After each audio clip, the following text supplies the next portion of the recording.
están? Sean ustedes muy bienvenidos a esta nueva entrega de FUMTEP TV. Tenemos que hablar de educación.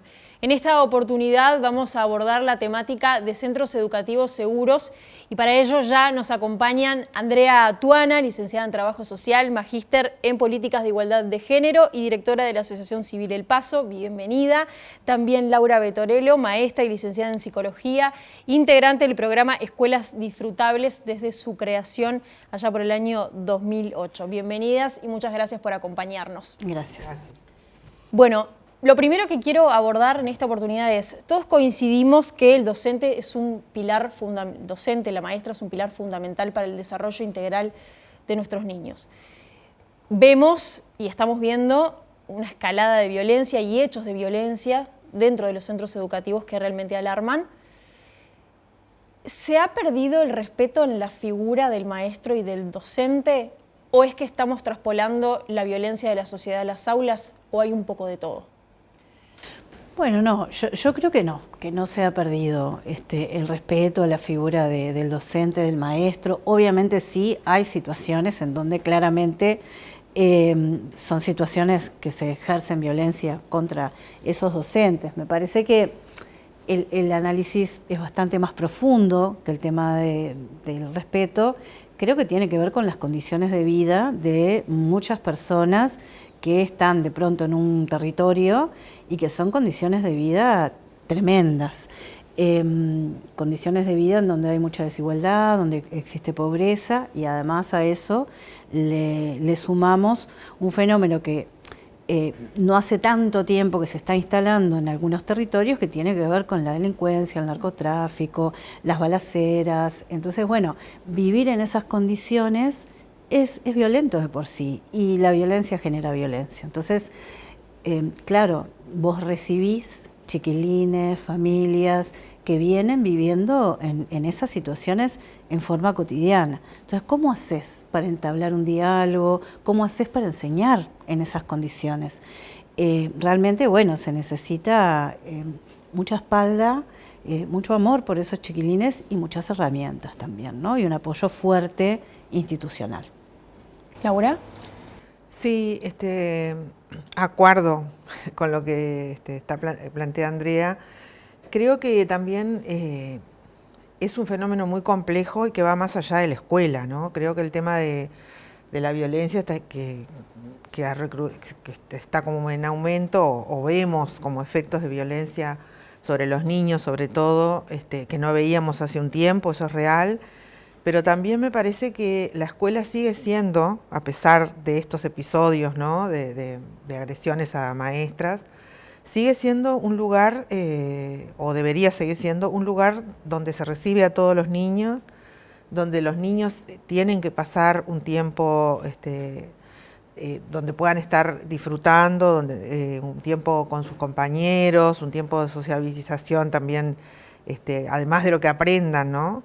Y que lo que pasa es que la escuela sigue siendo un lugar de refugio y a veces no solo llega lo bueno, digamos, sino que también llegan de esta forma, pero llegan a la escuela.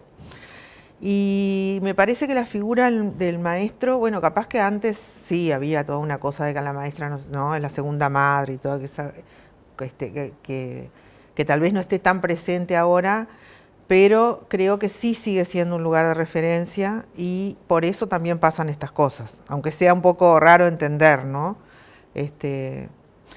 Pero bueno, tampoco está bueno, no es que uno no está bueno naturalizar el tema de que estas cosas pasan porque hay violencia en la sociedad, entonces también hay violencia en la escuela. Pero sí creo que es un fenómeno mucho más complejo que va más allá de la escuela y que, bueno, que atraviesa la escuela, ¿no? Justamente eso que mencionabas de naturalizar la violencia es algo que todos sin querer hacemos y el niño también forma parte de ello y termina en algún punto naturalizando todo lo que se vive en los contextos de territorio, en los entornos de la escuela. ¿Cómo se saca al niño de ese lugar de decir esto no es normal y que no debería ser la norma? Vincularse desde la violencia, ¿cómo se trabaja en ese sentido?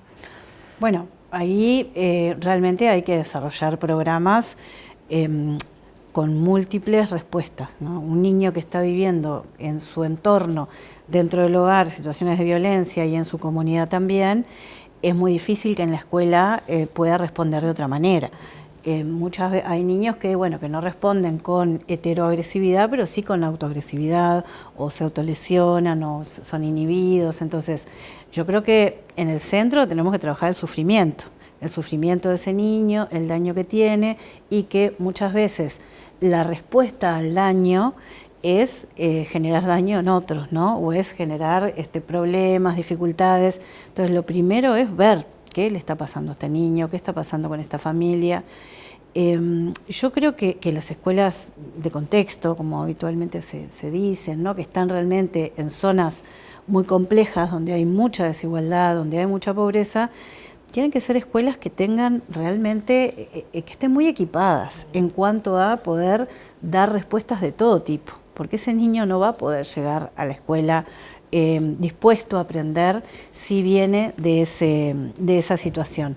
Y uno siempre se pregunta, bueno, ¿pero es la escuela la que tiene que dar todo? No, claramente que no, pero sí la escuela es un lugar en donde el niño va a estar, y si la escuela no puede proveer, ¿no? de eso que ese niño y esa familia necesita, va a ser un infierno.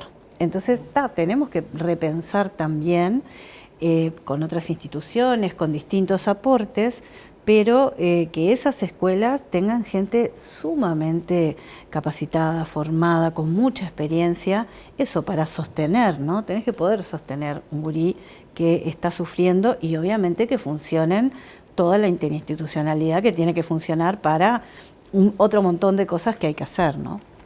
Hablábamos también, anteriormente mencionabas lo de la escuela como refugio y como lugar seguro. ¿Estamos sobrecargando a las maestras o a los docentes con un rol que por ahí no están capacitados, por decirlo de una manera, para tenerlo, o no tienen el apoyo suficiente para sostener? Muchas veces el niño también viene con relatos, con situaciones que la primera receptora es la maestra. ¿Y cómo se trabaja para que el maestro también esté respaldado en algún punto en ese sentido? Bueno, eso cuando se creó el programa Escuelas Disfrutables en el 2008, uno de los objetivos que teníamos nosotros, teníamos porque eso se fue modificando por la realidad misma, ¿no? Era trabajar en prevención, o sea, que las escuelas no solamente se fuera cuando pasa algo grave, ¿no? Cuando irrumpe, cuando hay la emergencia de algún hecho de violencia, sino que hubiera posibilidades también de trabajar en prevención. Y bueno, eso se diluyó un poco por el tema del aumento de las situaciones emergentes, ¿no? Pero creo que esta idea de trabajar en prevención es trabajar apuntando a fortalecer los colectivos. O sea, ninguna maestra sola puede con nada, como nadie solo puede con nada, o sea, puede resolver todo. Entonces, creo que esto que decía Andrea también, ¿no? De que estén mejor equipadas las escuelas que más necesitan estar mejor equipadas, en todos los sentidos, ¿no?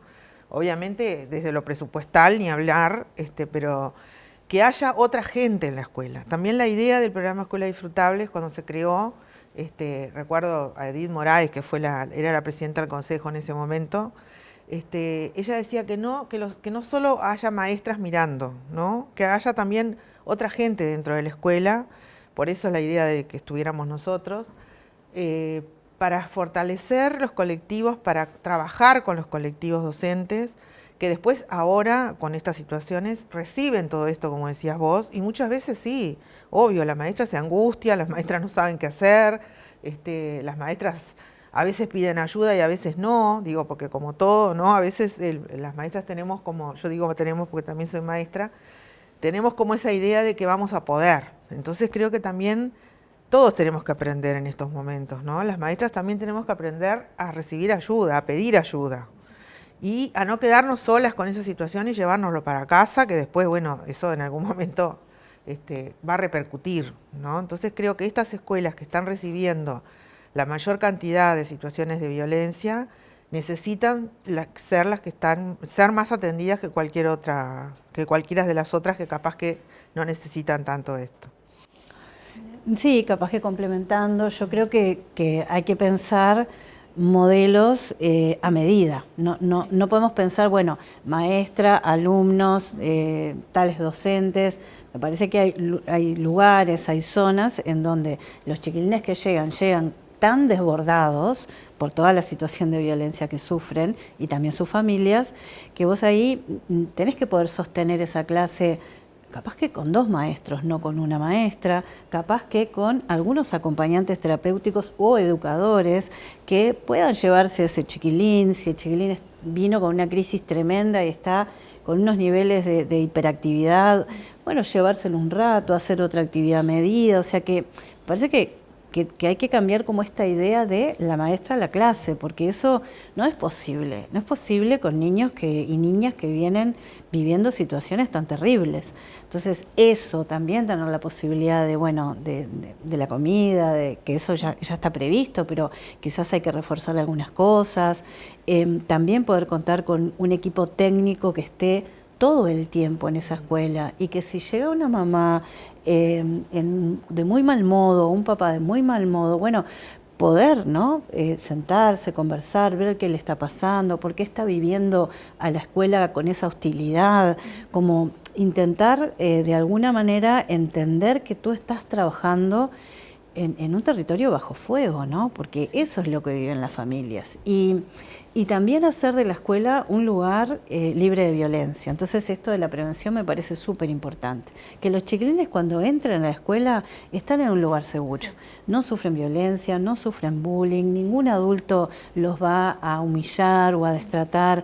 Entonces es una comunidad, ¿no? Hay que instalar una comunidad en esa escuela y para eso tenés que tener adultos docentes disponibles. ¿Qué significa? Que estén bien pagos, que puedan dedicar su tiempo a esa escuela, a esa población y que además tengas personas que puedan salir a la comunidad, a hablar con el pediatra, a hablar con el equipo de INAU, que tengas una línea directa con con la dirección ni que hablar, pero con una inspección que pueda resolver cosas, o sea, me parece que es como, el niño en el centro y la escuela que lo va rodeando y que le va respondiendo según esa necesidad, y no al revés, ¿no? Que intentamos meter a los niños y a las familias en un sistema que no da cuenta, ¿no? De lo que necesitan y a veces ahí también es donde se produce la violencia, porque son como lenguajes diferentes los que se hablan.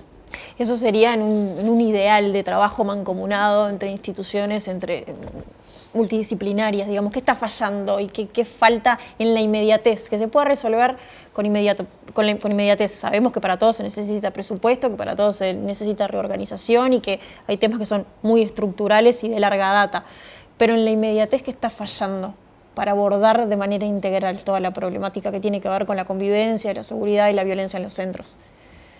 Bueno, para mí una de las cosas que falla es la coordinación interinstitucional, ¿no? O sea, ejemplo claro y concreto. Las situaciones de violencia, cuando suceden en una escuela, el abordaje que hay que hacer es seguir un protocolo, un mapa de ruta que involucra en un primer paso a la salud y después eventualmente a la justicia. Pero parte en la escuela, ¿no? Empieza en la escuela. ¿Qué pasa? Muchas veces se hace la parte de la escuela, o sea, se llama a la emergencia médica traslada al niño al centro de salud que le corresponda, si es pública al Pereira Rosell y si no a la mutualista que sea, y después el equipo de salud es el que tiene que seguir abordando esa situación. Incluso, perdón, muchas veces es la misma maestra la que denuncia sí, la maestra, el caso de... Sí, la maestra en realidad lo que hacemos los maestras es activar los mapas de ruta, que lo que significa es llamar a la emergencia médica, que es la primera que tiene que ver a ese niño o esa niña que sufrió ese acto de violencia. Después se traslada, porque el que tiene que intervenir ahí es un equipo de salud. ¿Qué pasa ahí? Pasa de todo ahí. A veces pasa y a veces no pasa, porque el siguiente paso es, después de la evaluación de la salud, ¿no? De la atención en salud, es elevar esa situación a la justicia para que haya una intervención judicial que supone la protección del niño, ¿no? O sea, o de la niña. Todo eso sucede de esta forma que te estoy diciendo yo, en la minoría de los casos y en el mejor de los casos.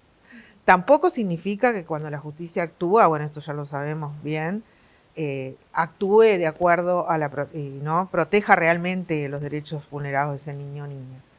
Pero no hay una posibilidad, o no tenemos hasta ahora, una posibilidad de que ese camino sea, funcione realmente, ¿no? Que se den todos los pasos que se tengan que dar y que se llegue efectivamente a la protección del niño o de la niña. O sea, hay un protocolo de acción, pero no se está llevando adelante no, lo en que todos pasa los es que casos. la interinstitucionalidad es lo que ahí no funciona, porque Esa de pronto comunicación. llega hasta la salud decide no seguir, el niño vuelve a la casa, el niño vuelve a la escuela, ¿no? De donde salió, y bueno, y ahí eso también genera, ¿no?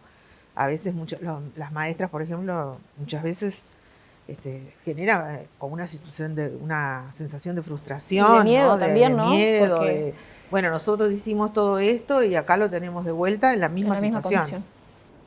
Sí, yo creo además también, coincido, y creo además también que hay un tema más global que trasciende claramente la escuela, que tiene que ver con la priorización de este tema, con la jerarquización del problema de las violencias. Si nosotros a ver, porque claro, el presupuesto tiene que ver con la jerarquización que vos le das al problema, y con la emergencia y la urgencia. Nosotros vivimos la pandemia del COVID, ahí se hizo lo que había que hacer y se puso el dinero que había que poner y todo se hizo de la manera, obviamente siempre hay errores, ¿verdad? Pero se tomó una decisión, este es el plan y el plan va a ser así. Y pase lo que pase, ¿no? Bueno, pero vamos a cerrar, ¿y qué va a pasar, no?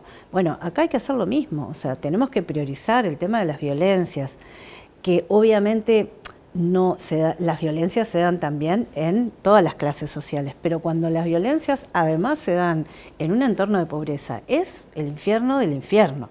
Sí. Entonces, me parece que acá hay un problema de priorización en el que todas las personas tienen que hacer lo que tienen que hacer. Entonces no es posible que llegue un chiquilín con una directora de una escuela, una maestra, a una emergencia y en esa emergencia te digan, no, se tiene que quedar acá porque nosotros no tenemos gente para que cuide a este niño. No, bueno, tiene que estar el mecanismo porque la docente se tiene que ir a su casa, no se puede quedar con el niño 50 horas. No puede ser que llegue a un juzgado en donde el juez nunca haya recibido un curso y no tenga ni idea y esté actuando desde sus sesgos. Ay, bueno, viene la madre, llora un poquito, se arrepiente, entonces se la entrega. Y todo el trabajo que hizo la escuela, que estuvo viendo el padecimiento de ese niño durante tiempo, que logró que el niño contara, que hizo un informe, se cae. Entonces, todo el mundo tiene que hacer lo que debe hacer. Y eso implica jerarquizar el problema y, por supuesto, el presupuesto, porque cuando se jerarquiza y estamos convencidos de algo, el presupuesto aparece, porque vos lo sacás de otro lado. Entonces, esto es lo mismo que con un problema de salud, ¿no? Que vos no tengas en las emergencias médicas un equipo para sacar a alguien de un paro cardíaco, ¿no? A ver, eso es inviable. ¿Por qué? Bueno, porque eso está jerarquizado, a todo el mundo le preocupa, a todo el mundo quiere que eso pase. Ahora, la violencia nos preocupa a todos, de palabra sí, pero en las acciones, en los hechos, no. Falta muchísimo, se minimiza, cuando no se minimiza se dice que son denuncias falsas, o cuando no se dicen, bueno, pero esto es lo que pasa en estos territorios, entonces... Sí, entra lo de naturalizar otra vez. De la naturalización y de la minimización del problema. ¿Y qué pasa cuando ese niño vuelve al centro educativo sin una respuesta a la problemática, como mencionábamos, sin el abordaje o que se necesita para este tipo de casos, vuelve en las mismas condiciones? ¿Cómo se trabaja con la maestra, con los niños y con el sistema en su conjunto? Volviendo a lo que decíamos antes, la maestra también tiene miedo porque es la que está en la primera línea, es la que denunció esa situación en algún punto. O sea, si no la denunció a nivel policial, fue la que dijo, bueno, acá está pasando algo, me comunico con un centro de salud o bueno, elevo esta situación a otro nivel. Retorna ese niño, mismas condiciones. ¿Cómo se sigue adelante después de eso? Bueno, es tremendo. Tremendo primero y principalmente por el niño o la niña, ¿no? Que en realidad cuando hace ese relato en la escuela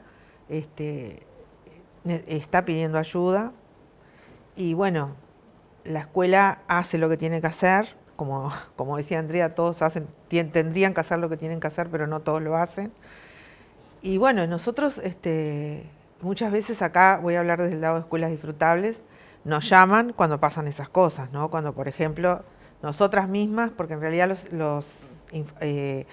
también desde escuelas disfrutables, y eso está bueno que se sepa, se puede informar a la justicia.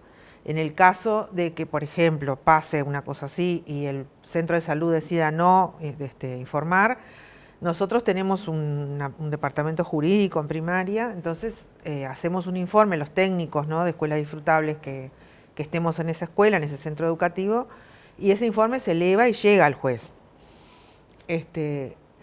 O sea, generalmente cuando no lo hizo la salud, lo terminamos haciendo nosotras, y algún tipo de respuesta para esa situación va a haber. No, capaz que no es la ideal o capaz que no pero bueno, sí hay que lidiar con que hay que empezar todo de cero. O sea, ese niño que ya pasó, esa niña que ya pasó por todo esto, ¿no? Que ya fue visto por un médico, que ya fue trasladado a un hospital, que estuvo, aunque sea unas horas en la emergencia, con todo lo que eso conlleva, ¿no?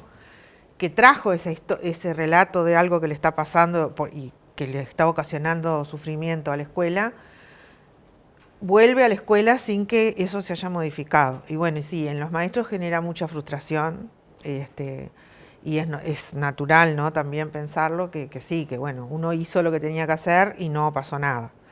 Y bueno, y hay que seguir, lo primero es que hay que recibirlo con todo el amor del mundo y haciéndolo saber que en la escuela va a seguir siendo un lugar seguro donde él va a seguir, o ella van a seguir siendo escuchados, ¿no? Pero bueno, causa decepción, sí, y bueno, en la víctima o en la que sufrió más que nada, pero también en los que tenemos que seguir sosteniendo eso, ¿no?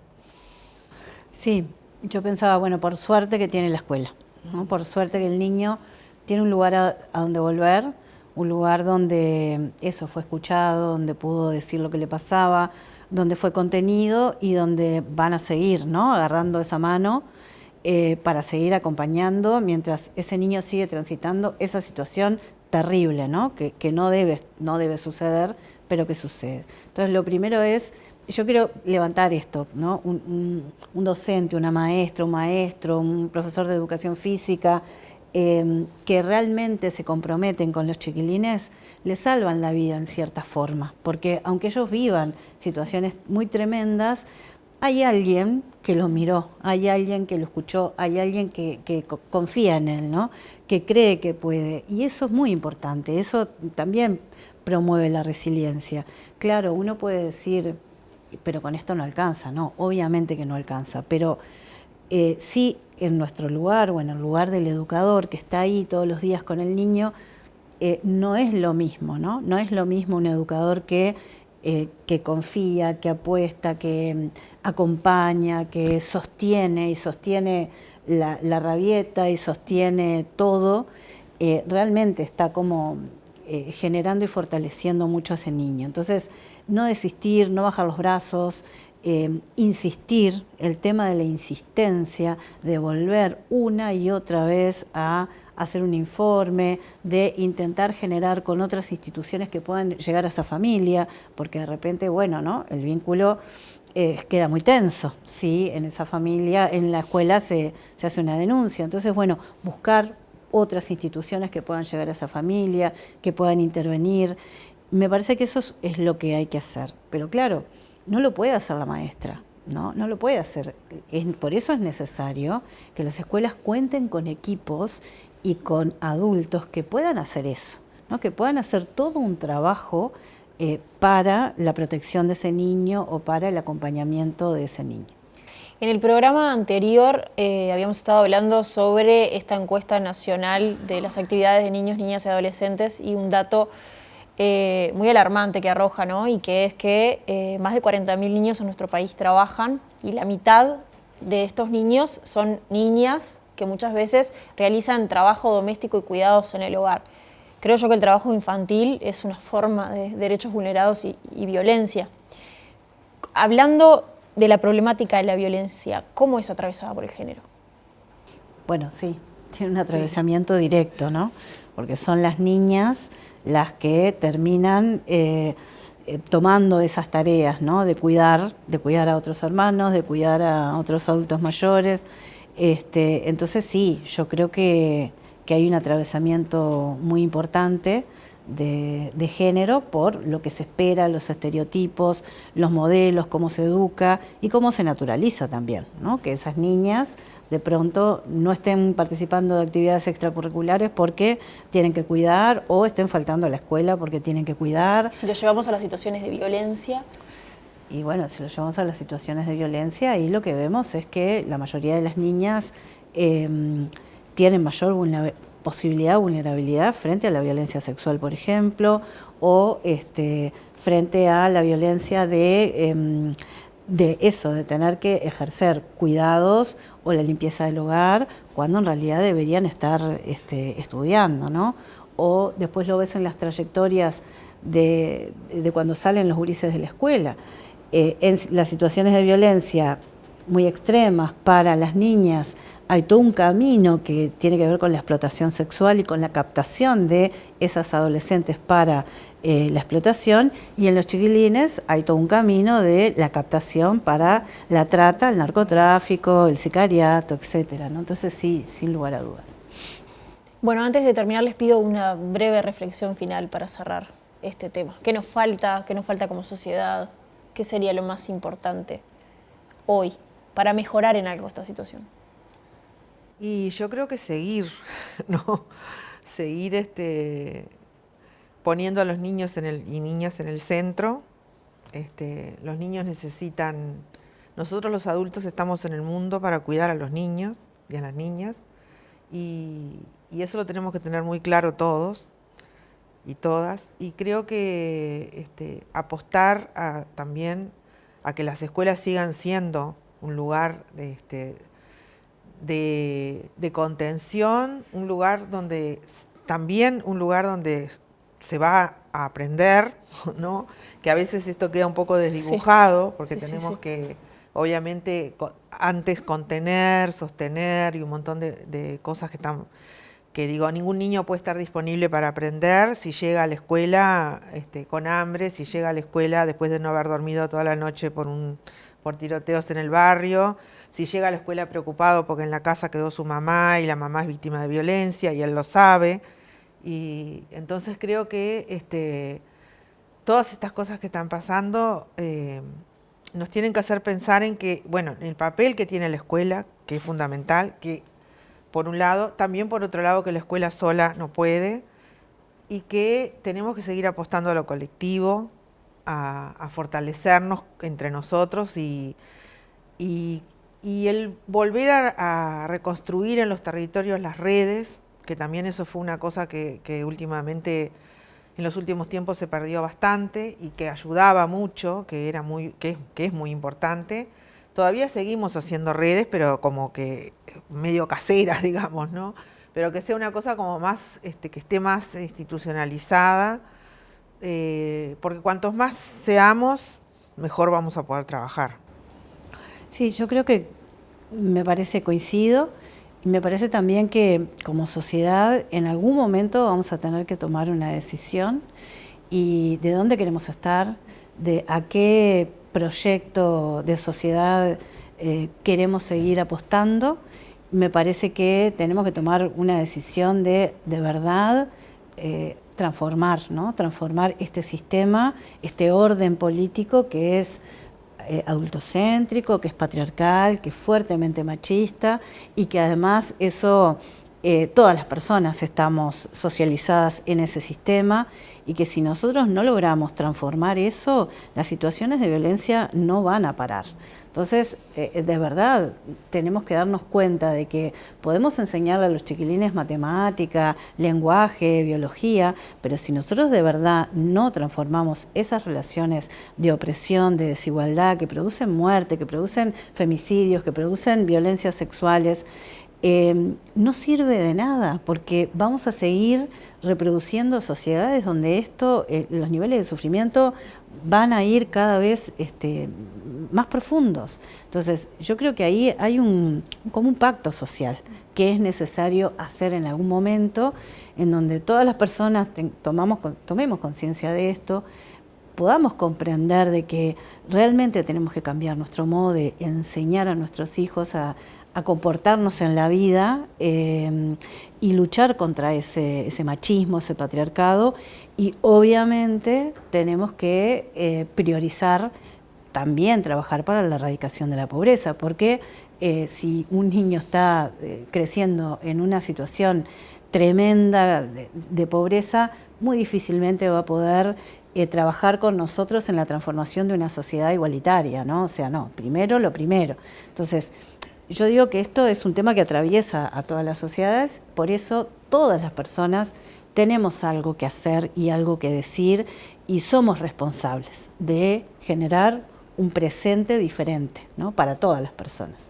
Pero yo creo que estamos un poco lejos, todavía hay mucho debate, todavía hay mucha incomprensión de que la violencia, los femicidios, las violaciones en grupo, el maltrato infantil, todo eso tiene que ver con la desigualdad y tiene que ver con el orden social que seguimos reproduciendo y que no hemos logrado cambiar.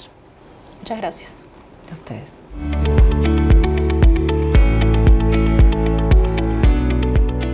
Y seguimos hablando de centros educativos seguros y es necesario, como para todos los temas, abordar la parte técnica, la parte económica y presupuestal. Y para eso está con nosotros Pablo Darrocha, economista, docente universitario e integrante del Instituto Cuesta Duarte. Pablo, ¿cómo estás? Bienvenido, gracias por acompañarnos. Muchísimas gracias por la invitación. Bueno, si hablamos de economía, para abordar este tema de inseguridad y de aulas seguras, ¿dónde habría que poner el foco a nivel de recursos y presupuesto? Bueno, a ver, a nosotros nos gusta pensar primero qué entendemos por un aula segura. Yo creo que para la mayoría de los estudiantes, un aula representa como la institución más estable y segura. Lo que sucede es que para una proporción realmente inaceptable de esos estudiantes, hoy no es ese lugar. ¿Por qué? Porque efectivamente el aula termina siendo la expresión de las inestabilidades y desigualdades que mencionamos alguna vez de la sociedad en su conjunto. Es decir, en el aula se expresan justamente las desigualdades de origen, la violencia de la sociedad, la exclusión social. Y bueno, y el aula se había comportado como ese ambiente en el cual efectivamente los estudiantes encontraron un espacio seguro, donde encontrar respuestas, contención. Y de hecho la enorme mayoría de los estudiantes en un aula confían en primer lugar en los docentes, en la maestra, en el maestro. Y eso en buena medida es porque tampoco tiene un adulto con quien hacerlo. Y eso empieza a dar algún tipo de información en torno a dónde podríamos empezar a focalizar estos esfuerzos. Entonces, también es importante decir que, bueno, hay enorme espacio donde desde el sistema educativo se pueden hacer enormes esfuerzos. Desde el punto de vista de la alimentación, es más, si extendiéramos el bono de alimentación, lo universalizáramos, estaríamos hablando que podríamos sacar de la pobreza a 30.000 estudiantes. Si ampliáramos lo que podría ser el tiempo pedagógico, y esto también entendido no en mayor carga horaria en términos de materias curriculares, sino justamente generar esos espacios de diálogo, de ciudadanía, si alguno gusta, pero también de trabajo colectivo. Bueno, ahí también hay un enorme espacio, de hecho no se logró cumplir con eso, sobre todo para los quintiles más de menores ingresos, los primeros quintiles.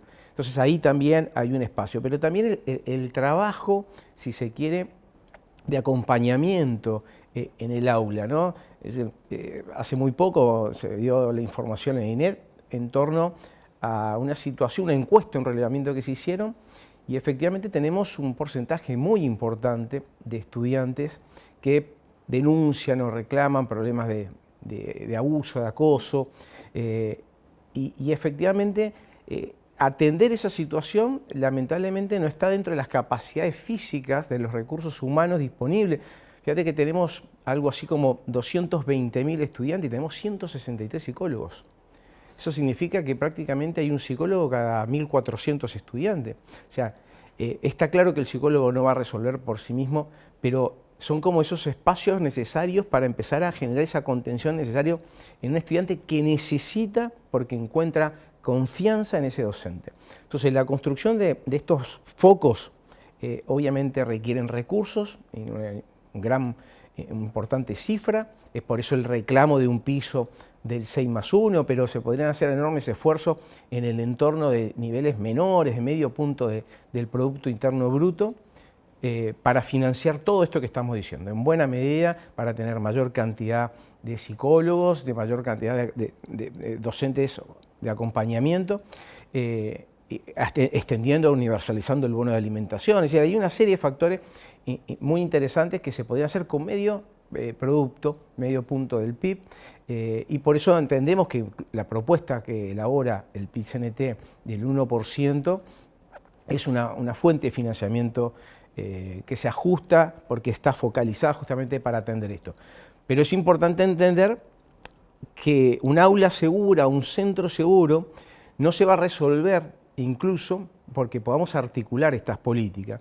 Porque el problema de la educación, por así decirlo, no nos permite ver que el problema trasciende al sistema educativo y es necesario integrar a otros actores. Los principales problemas que tiene el sector, la educación, son una expresión de las desigualdades sociales, problemas de exclusión social, desigualdades de origen. Y bueno, y creo que es ahí donde habría que poner principalmente los mayores esfuerzos y la mayor cantidad de recursos.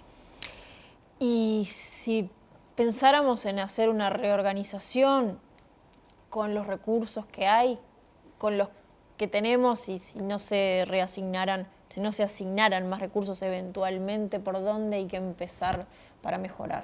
Yo creo que eso también es como tratar de hacer el esfuerzo de pensar fuera de la caja, ¿no? Es decir, creo que el discurso dominante es, bueno, esto es lo que hay, y en función de esto tenemos que pensar cuál es la política redistributiva para, bueno, atender esto que puede ser una prioridad, y eso implicaría que, bueno, otra cosa no lo es.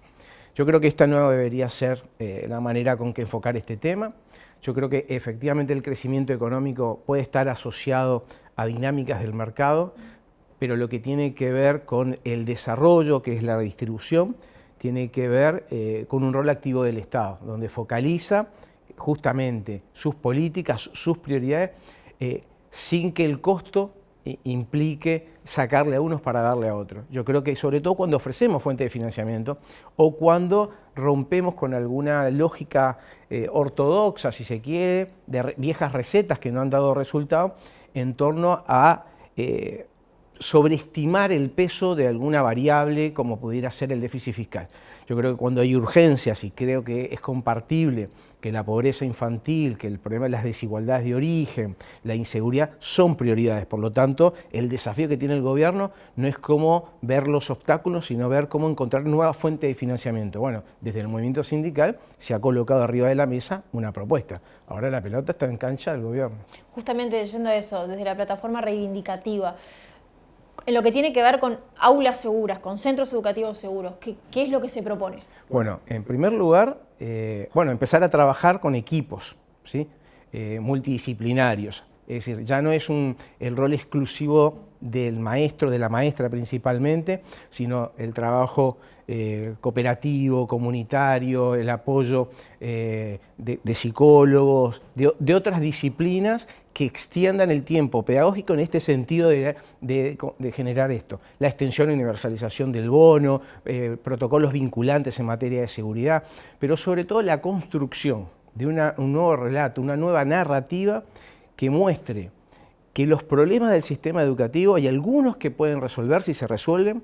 Eso es lo grande que tiene, entre otras, primaria, esa imagen que tenemos de la maestra que siempre nos trae una sonrisa al rostro, pero que también les hace cargar una mochila que creo que lo supera. Esto es un problema de la sociedad que debe asumirlo la sociedad en su conjunto, no encontrar obstáculos para llevarlo adelante, y bueno, y es ahí donde creo que también la escuela tiene algo para proponer desde otra dimensión, que es de la nueva narrativa necesaria para construir una manera distinta de ver el problema en la educación, que transversalice y a todos de alguna manera nos permita ver que todos podemos contribuir desde nuestros hogares, pero también revela cuál es el problema que tenemos en la sociedad, enorme desigualdad, de exclusión social, de contextos críticos que hay que atender, y bueno, y que eso repercute no solamente en la escuela, sino que se amplifica después a medida que pasan los años. Otra cosa que al margen de toda la situación que tiene que ver con la violencia y con la inseguridad, también hay un tema de infraestructura para atender. Sí, por supuesto que sí. Digamos, cuando nosotros demandamos el 6+1 para la educación, no es exclusivamente, por ahí se piensa que o será para salario, o para equipamiento, o para contratar. No, efectivamente tiene que ver con problemas edilicios, con infraestructura, con la extensión incluso de aulas. Eso también hace de la comunidad educativa un lugar seguro. De hecho, si nosotros pensamos en esa maestra y grupos realmente que estén al alcance y que puedan equipos multidisciplinarios de contención, de apoyo, está claro que esto que se llama del tiempo pedagógico nos permite, entre otras cosas, transitar esa necesidad de ese nuevo relato. Porque los estudiantes en la escuela ven más que a la maestra como alguien que le va a traer conocimientos nuevos. Ven efectivamente a alguien en quien confiar, y eso realmente es absolutamente muy valioso, y creo que la única institución que lo ha construido y que lo debería perpetuar es la escuela. Entonces, cuando hablamos también de recursos, hablamos para poder generar las condiciones necesarias para que justamente fluya ese proceso pedagógico.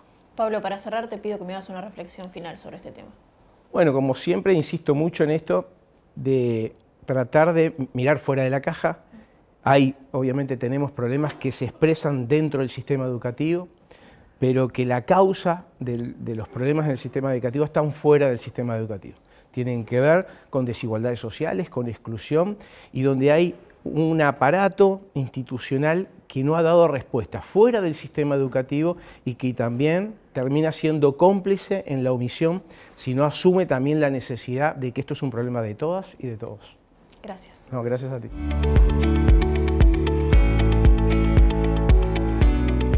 Seguimos abordando la temática de la seguridad en los centros educativos y ahora vamos a recibir a Alejandra Pereira, maestra, secretaria general de la FUNTEP, también integrante del secretariado ejecutivo del PIT-CNT, Esteban Coitiño, maestro desde el año 2005, actualmente se desempeña en la mesa permanente de asambleas técnico-docente y también integrante del secretariado ejecutivo de ADEMU Montevideo. Bienvenidos, muchas gracias por compartir esta instancia con nosotros. Quiero empezar por preguntarles cómo es hoy el abordaje integral de los programas de protección, de la protección de la infancia. Si pensamos en los programas que están diseñados desde hace 20 años, hoy, con lo que estamos viviendo, que tiene que ver con las escaladas de violencia, con los entornos educativos que son inseguros, balaceras, conflictos armados y escuelas que quedan en el medio de esa situación, ¿cómo se viene trabajando con programas que por ahí inician hace 20 años y hoy siguen funcionando del mismo modo? La primera pregunta esta es muy clara y me parece que lo que podemos contestar es muy contundente, que es desde hace 20 años son insuficientes. Es decir, la protección de la niñez hace mucho tiempo que es insuficiente. Antes se hablaba en el programa, en el capítulo anterior, en el bloque anterior, de esto del adultocentrismo, la mirada del mundo desde los adultos, y la falta de protección de la infancia es evidente. Los datos estadísticos dicen que es escandaloso, ¿no? Es decir, la pobreza infantil duplica casi a la pobreza en general. Donde hay hogares con infancias, la inseguridad alimentaria es mayor. Los hogares con infancias son en un 50%, las viviendas tienen algún componente precario. Es decir, allí donde hay niñas y niños no hay protección. Y las distintas políticas que se vienen desplegando han sido y siguen siendo insuficientes. Por eso nuestro sindicato sostiene en el tiempo, en todos estos 20 años, sin desconocer, porque cada avance no deja de ser valioso. Es decir, logré una política que apunta en una dirección, es bienvenida. Ahora, necesitan profundizarse y mucho, en gran medida. necesitan profundizarse para poder contestar las preguntas que nos hace el presente. Y las preguntas que nos hace son muchas muy dolorosas, ¿no? Esto que vos decías, balaceras, contextos de complejidad de violencia muy intensa, ¿no? Donde muertes de niñas y niños en balacera en el último tiempo han aumentado de forma exponencial. Tenemos una problemática muy grande y las políticas, muchas se siguen pareciendo a lo que eran y no han podido avanzar, no han tenido los cambios necesarios cuando quizás ya desde un inicio contestaban alguna pregunta y ni siquiera todas las de ese principio, mucho menos las del hoy. Nosotros insistimos, voy a mencionar uno que creo que la comunidad, todas las comunidades están de acuerdo que el programa de maestras y maestros comunitarios es un programa efectivo. Bueno, tiene que avanzar, no puede quedarse en el mismo lugar. Es más, en el periodo de gobierno anterior se le cortaron cargos, tuvo recorte de cargos. Bueno, ahora nosotros decimos, esto tiene que llegar a universalizarse. Obviamente, atendiendo detalles, cuidando circunstancias y demás, pero se tiene que universalizar. ¿Por qué? Porque todas las comunidades necesitan esa figura que ayude a construir una educación comunitaria, que en este tema es clave, porque la comunidad necesita eso, construirse como tal, y precisa identificar todos los puntos, todas las fortalezas, todos los puntos sólidos que tiene para poder convivir de la mejor manera, que hoy está siendo un desafío. La convivencia cotidiana en todos los ambientes está siendo un desafío, no en la escuela. En la escuela se ve una parte de esa dificultad, pero la convivencia está siendo un desafío cotidiano. La articulación de políticas públicas es un debe que lo venimos reclamando desde el gobierno de Tabaré Vázquez, ¿no? Los pocos recursos que existen en territorio están desarticulados. La ley Lustenberg fue un avance, pero quedó encajonada, no está aplicada. El Estado tiene, el Uruguay se muestra en el mundo con leyes avanzadas, pero después sin recursos para ejecutarla. Y hoy las infancias, que deberían, como decía Esteban, de estar protegidas, están en una situación de vulnerabilidad total, porque no llega el Estado, porque no llega la salud, porque no llegan las situaciones que nos lleva a la pobreza, ¿no? Lo que decía Andrea en el bloque anterior, el narcomenudeo se lleva a los niños para el trabajo, a las niñas, a la parte de explotación sexual infantil, a la trata, porque este país tiene en las fronteras trata y queda como en silencio la discusión esa, y hoy las discusiones en los centros educativos se priorizan situaciones que le piden a las maestras que con 30 niños o niñas pueda resolverle la vida a un montón de personas. Y eso no sucede porque hoy las escuelas están pensadas como hace 20 años y son una sociedad diferente, por lo cual necesitan una respuesta urgente diferente. Necesitan más docentes dentro de las escuelas. Es lo que decía hoy, el ejemplo claro, un niño se desborda. Tendría que haber otros adultos, otros docentes que puedan contemplar ese niño mientras que se sigue trabajando. Y eso no sucede por falta de docentes dentro de las escuelas, de maestras comunitarias, de maestras de apoyo y de todos los recursos que la escuela es bienvenido. Y la articulación territorial es fundamental. Hablar de los problemas de seguridad que tenemos hoy. Antes existían los OCAT, en el gobierno anterior se terminaron de desarticular y era una mesa de diálogo donde se ponían las prioridades de la educación. Hoy eso ya no existe. Hay voluntades, como decían también los que estuvieron en el otro programa, que tienen que ver con buenas experiencias pequeñitas que no mueven la aguja, porque se necesitan recursos. Y que el Estado y los gobiernos que han estado no han puesto los recursos suficientes como para poder cambiar la realidad. Y hoy, cuando discutimos la educación, tiene que ser un tema de Estado, no puede depender de cada gobierno de turno si nos quiere dar el valor que hay para la educación. Con este valor que hay hoy, en el 4 con algo, 5 que explicaba hoy Pablo, no se llega porque necesita recursos para atender a una realidad que parece estar homogenizada y no es eso lo que está sucediendo en las aulas. Si hablamos de violencia, ¿ustedes creen que como sociedad estamos ese niño de que la violencia es un estado normal y poder en algún punto hacer que no vivan en ese estado constante de alerta? Bueno, el problema de la violencia es un problema que indudablemente trasciende la escuela pública uruguaya y los demás tipos de centro educativo. Es un problema ¿Pero lo estamos naturalizando un poco todos como sociedad en algún punto? Yo creo que el asunto es que aumentan las manifestaciones de violencia y cada ser en la búsqueda de acomodarse a eso también tiende a actuar violentamente. Entonces, problematizarlo es el ejercicio principal de la escuela, o por lo menos es lo que intentamos proponer, problematizar nuestras formas de actuar ante lo que sucede. si actuamos de la misma manera o si podemos encontrar un camino diferente. Ese es el camino de la escuela, que muchas veces no dialoga debidamente con la comunidad. Y por eso hablábamos antes de esto de, bueno, la construcción de una educación comunitaria, donde, Ale lo decía con una claridad meridiana, donde los espacios de diálogo son vitales. No existe una fórmula mágica para poder convivir. La única forma de convivir mejor es convivir. Y por lo tanto ir adquiriendo normas en el ejercicio de la práctica. La historia de la educación uruguaya está muy emparentada con la democracia.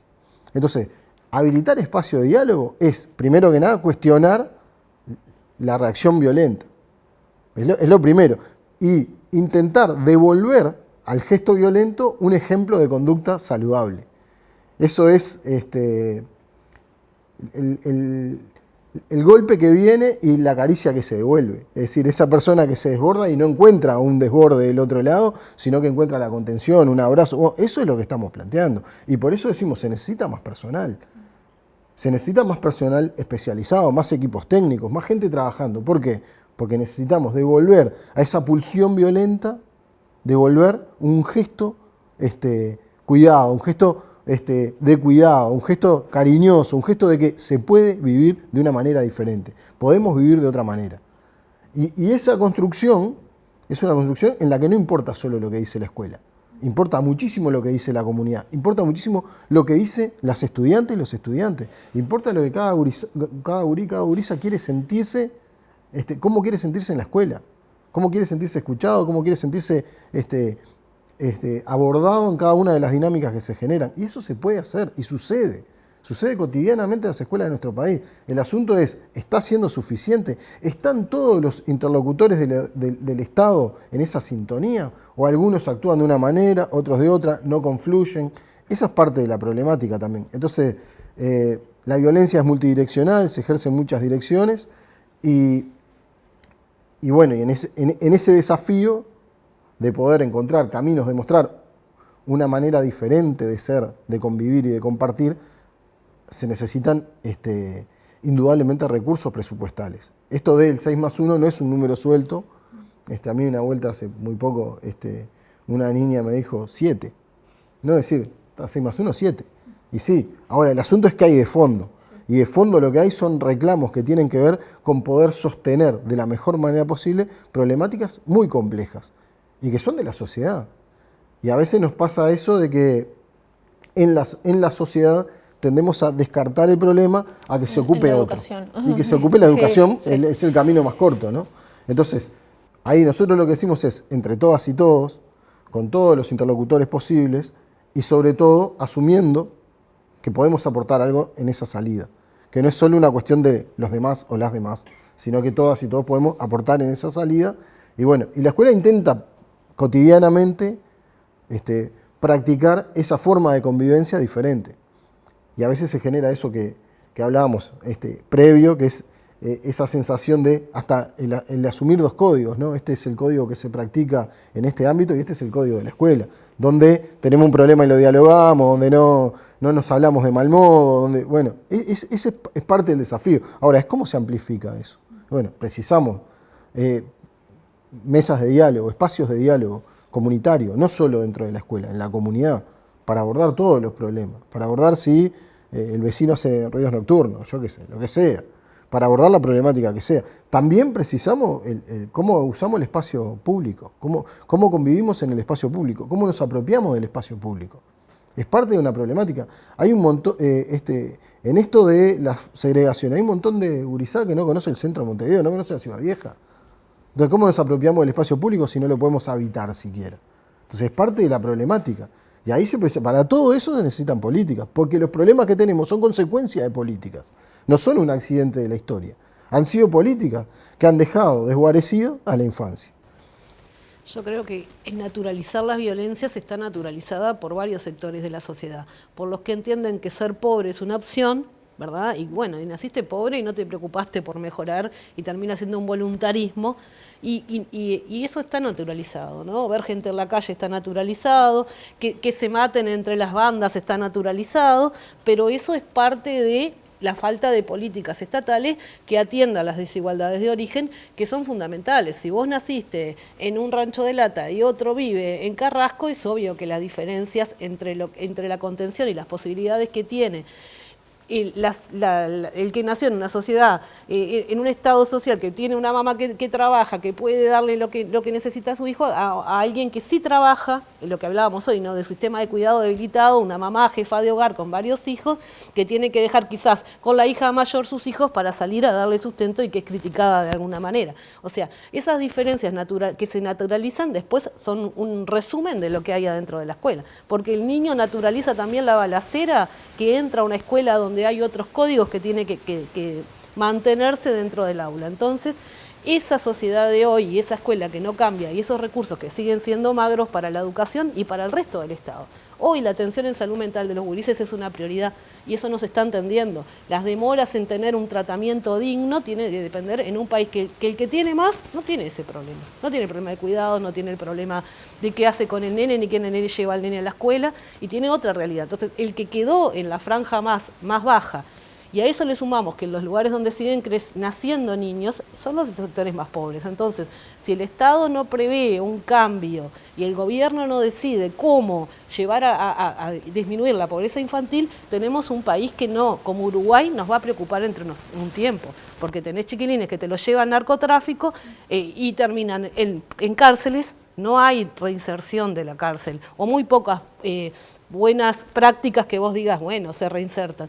O terminan institucionalizados en INAU, ¿verdad? Porque las familias terminan presas, y esa realidad que viene siendo hace rato tiene un impacto de no haber atendido con profundidad, con políticas públicas, estos efectos, que terminan en un aula. Lo que pasa en el aula, como decía Esteban, pasa en todos los segmentos de la sociedad. Lo que pasa es que en el aula quedan más expuestos, porque hay un trato directo con la familia, porque se conoce la familia, o se conoce la historia de esa niña o ese niño que capaz que es totalmente dejado de ver para otra realidad, pero la maestra sabe dónde vive, con quién vive, en qué condiciones vive. Y la comunitaria ni hablar, porque va a la casa, conoce la condición de vida de ese chiquilín, y eso es un aporte fundamental, ese vínculo de no perder los gurises de la escuela, porque si los perdés van al narcomenudeo, a la delincuencia, porque no hay opción tampoco para los chiquilines que terminan la escuela y a veces no tienen esa condición de poder seguir la educación media. Entonces, es un desafío que tiene que ver con el aporte y la inversión educativa, y también en los otros sectores del Estado que necesitan unas políticas coordinadas para mirar un Uruguay distinto.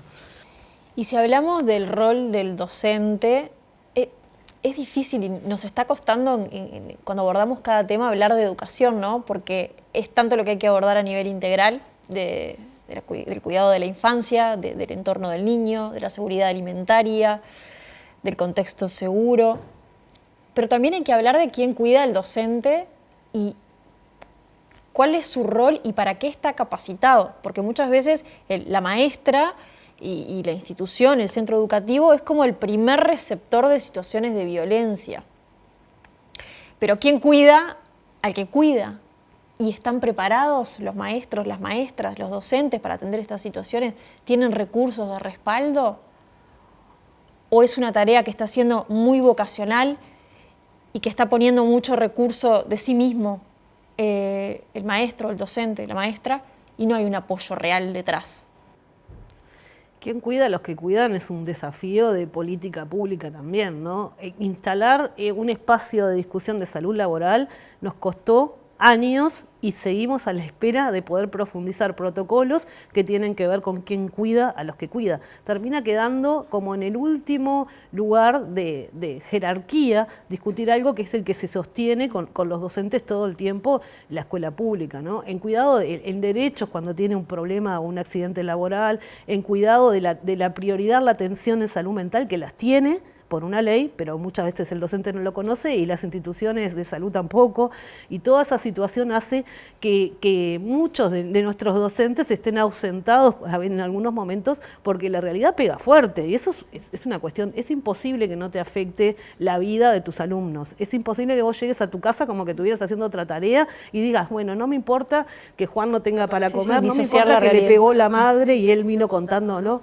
o sea, son condiciones de vida que te afectan psicológicamente porque tenés un universo tan chiquito para poderle cambiar la vida a la gente. Si bien hay un abrazo, muchas veces tiene una contención, pero esa frustración de decir que hasta acá puedo llegar, enferma y tiene que ser atendido. Y eso es un desafío claro en una discusión que siempre termina relegada por otros temas. Nosotros estamos esperando que se nos instale una mesa de diálogo en el CODICEN, de comisión, para poderla integrar en primaria. Algo tan simple, burocráticamente, nos está llevando un atraso de discusión en eso mismo, en el marco de quiénes cuidan a los que cuidan. Eso es un desafío importante de que no se entiende, salvo los que están en territorio, la angustia o la sensación de soledad que tienen muchas veces de sentirse desprotegidos y cargar con muchísimas vidas que muchas veces los gurises terminan muertos en un tiroteo, y esa maestra al otro día tiene que contener sus 30 niños cuando nadie le enseñó a tratar un duelo. Porque no tiene esa educación para eso. Hace lo que por sentido común haríamos cualquiera. Ahora, ¿sería eso lo esperable? ¿Sería que al otro día que falleció un compañero por un tiroteo, la maestra ponga cara de que no siente nada? Y esas situaciones nos han pasado, ¿no? Falleció una maestra en una escuela y la inspectora pretendía que todos siguieran trabajando como que no sucedió nada. La vida vale, y cuando nosotros no damos la señal que la vida de cada actor que está en la educación vale y cambia la vida de otros, estamos cerrados en el camino. No se puede sacar la túnica con los problemas. Es decir, los problemas conviven, movilizan, angustian y comprometen, que esa es una parte que también importa poner sobre la mesa. Porque lo decía Pablo en el bloque anterior y a mí me parece muy importante. El eje de este debate no estamos diciendo queremos salario. No estamos diciendo la maestra primero, su salario, que no quiere decir que no es importante. Al contrario, es importantísimo porque también determina condiciones. Nosotros decimos que es una variable pedagógica el salario, no es solo una variable de condiciones materiales de vida. Incide en cómo puede encarar las propuestas educativas cada día, pero no lo estamos poniendo como centro. El centro acá, y es una prioridad, es la niñez, y para eso todo el trabajo que tiene que haber de adultos, y en esto particularmente. Hay una carga enorme, hay montones de políticas que se viabilizan a través de la educación. Y eso implica personal, y ese personal son las docentes y los docentes. Y por lo tanto hay una carga, y una carga que también es social, porque le pase lo que le pase al mundo, es la educación la que se tiene que hacer cargo. Tenemos también una carga laboral, administrativa, donde sistemáticamente aparecen cosas. Tenemos un montón de controles de nuestras autoridades, ¿no? A través de los cuerpos inspectivos y demás. Entonces hay una carga y después está esta problemática de hay escasos cuidados, hay escasa escucha de lo que le pasa a las docentes. El sentimiento más claro que uno encuentra cuando habla con las compañeras y con los compañeros es el sentimiento de soledad. Es todo lo que tengo que abordar, me encuentro en el último instante conmigo mismo, conmigo misma. Estoy yo sola acá para abordar esto. Entonces el sentimiento de soledad atraviesa el sentimiento del magisterio.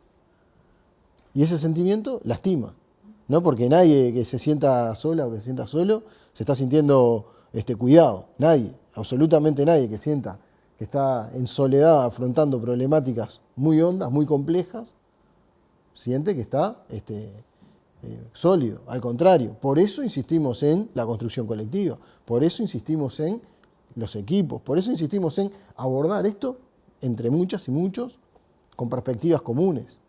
Y la principal perspectiva común acá es la protección de las infancias, que hoy están sufriendo situaciones increíblemente dolorosas. ¿Cómo articulamos este reclamo de más presupuesto con las necesidades más urgentes? ¿Hay temas que se puedan resolver sin mayor presupuesto y con articulaciones interinstitucionales? O, bueno... Sin duda, si se llegara a articular, es un avance enorme. Ahora, sin nuevo presupuesto es imposible, porque lo que necesitan son brazos. Necesitan más brazos en la escuela pública, porque la escuela pública sola, en la condición que tiene del ratio que existe, no puede con los problemas sociales, porque la gran parte de sus problemas sociales las tiene en escuelas de mayor tiempo pedagógico.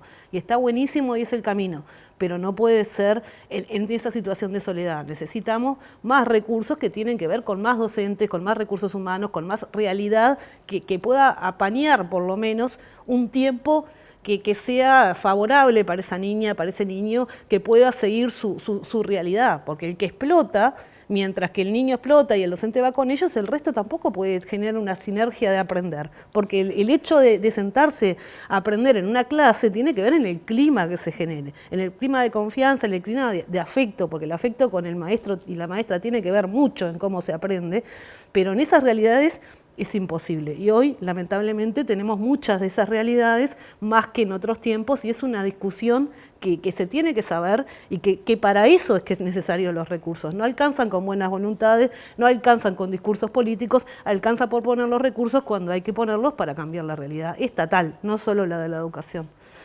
Aparte hay compromisos, y eso también nosotros lo venimos sosteniendo con mucha firmeza y con mucha claridad. Hay compromisos de campaña electoral. Nosotros por eso decimos lo prometido es deuda, porque la proyección de las soluciones tiene que ver con contar o no contar con determinados recursos para determinadas políticas. Contar con más docentes en las escuelas es indispensable, pero no lo dice una persona, un trasnochado, una trasnochada, no lo jugué en la tómbola. Hay estudios minuciosos de que bajar las ratios mejora las condiciones de aprendizaje del estudiantado, y eso es muy importante. Y para eso se necesitan cargos, y para tener más cargos se necesita más dinero, porque hay que pagarle. Entonces, y así con todo, ahí con cada una de las políticas que hay en juego, se puede encontrar efectivamente se puede encontrar un ejemplo donde, bueno, para esto se necesita más dinero. Y no hay una vuelta más compleja que darle. Se necesita cumplir con los compromisos para poder garantizar las condiciones de aprendizaje y de trabajo, porque antes hablábamos de quien cuida a los que cuidan. Si no están las condiciones de aprendizaje, tampoco están las condiciones de trabajo, y las trabajadoras y los trabajadores se sobrecargan y terminan sufriendo lesiones de salud de distinto tipo, enfermedades laborales y demás. Entonces, ahí es parte del foco. Y después lo otro es, también se necesita crear muchas experiencias de proyectos de cómo practicar esto. Seguramente no hay una explicación, una solución, sino que tiene que haber muchas, y para eso hay que ir ensayando. Y hay que ir destinando este recurso para esas pruebas, que efectivamente tienen que ser construcciones, también como decíamos con todo lo otro, en diálogo. El sindicato está siempre abierto a dialogar, siempre abierto a escuchar propuestas y a buscar caminos, y en eso, y a comprometerse en eso. Entonces, acá hay una necesidad de poner a prueba modelos politécnicos con mucho más integralidad, donde el cuerpo juega un papel mucho mayor en lo cotidiano, la participación en actividades físico-deportivas. Bueno, hay mucho, decíamos, cómo nos apropiamos del espacio público, también cómo nos apropiamos del espacio escolar. El espacio escolar que sigue desde el siglo XIX muy poco modificado, ¿no? Aulas que enfocan su mirada en una sola dirección, con mesas que se parecen bastante a lo mismo, y bueno, necesitamos poner a prueba que la experiencia atraviese mucho más el cuerpo también, que haya mucho más dinamismo, mucho más movimiento, mucho más ejercitar en lo concreto. Y para eso también se necesitan recursos, porque son materiales. Que las escuelas hoy siguen teniendo la problemática de ser escuelas carentes. Vengo de un contexto carente a una escuela carente, donde preciso esto y no tengo, necesito aquello, quiero practicar una experiencia artística, no tengo materiales. Entonces, eso es parte de la problemática. Por eso, como decíamos antes, lo del 6+1 no es un capricho, es recogiendo una recomendación de la UNESCO, pero aparte de eso, porque entendemos que pondría prueba a solucionar algunas de las grandes necesidades de la etapa. Y en esto del cuidado, la mayor presencia de adultos es clave. Y al mismo tiempo construye equipo y libera tensiones. ¿Les puedo pedir una breve reflexión final para cerrar? Sí, entendemos que el tema de los centros educativos seguros está directamente vinculado en erradicar la pobreza infantil, en generar puestos de trabajo dignos, que los salarios alcancen a las familias, y en generar sistemas de cuidados que realmente sean reales, que no sea el dinero que tengo y después se acabó la raya y los de abajo tienen que esperar, ¿no? Lo que decían, el acompañante terapéutico, todas esas realidades que ayudan a mejorar las estructuras estatales y de atención en salud a tiempo, son un desafío como sociedad. Tenemos que seguir discutiendo que la responsabilidad de la sociedad actual es de cada uno de los que participamos en cualquiera de las acciones y actores que estamos siendo parte de discusiones que hoy nos van atravesando a todos. Cada uno de nosotros puede mover la aguja si entiende que si dejamos el Uruguay como está, en unos años vamos a tener una reflexión bastante triste con respecto no solo a los pobres gurises que no van a llegar a muchos lugares, sino al Uruguay del futuro. Y el Uruguay del futuro no debería ser la síntesis en la que vamos caminando si no hay un cambio radical que no puede esperar. Que la pobreza de hoy los factores que van determinando la situación que se va agravando necesita una inyección de cambio y una política estatal urgente ya. La lucha por la cosa pública, por el interés público, es muy antigua. No es una cosa que innovamos nosotros ni estamos inventando. Desde que existe Estado, digamos, ya Quintiliano aparece en algunas referencias como un primer gran defensor de la educación pública, de la cosa para todos, en principios de nuestra era, de la era cristiana, para llamarlo de alguna manera. Esa defensa, el enfoque en la cosa pública es el enfoque de las mayorías. Y ese es el enfoque que pone nuestro sindicato. Política para el 99%, para las mayorías. Y en eso es en lo que estamos. Porque hay un 1% de privilegio que se queda con una gran parte de lo que producimos las y los trabajadores. Y por lo tanto nosotros exigimos política para el 99%, para las que viven todas las problemáticas que estamos analizando y necesitan, urgen soluciones para ellas y ellos. Les agradezco y les agradecemos a todos ustedes por acompañarnos. Hoy nos quedamos sin tiempo, pero vamos a retomar esta conversación en próximas entregas de FUNTEP TV porque tenemos que seguir hablando de educación. Muchas gracias.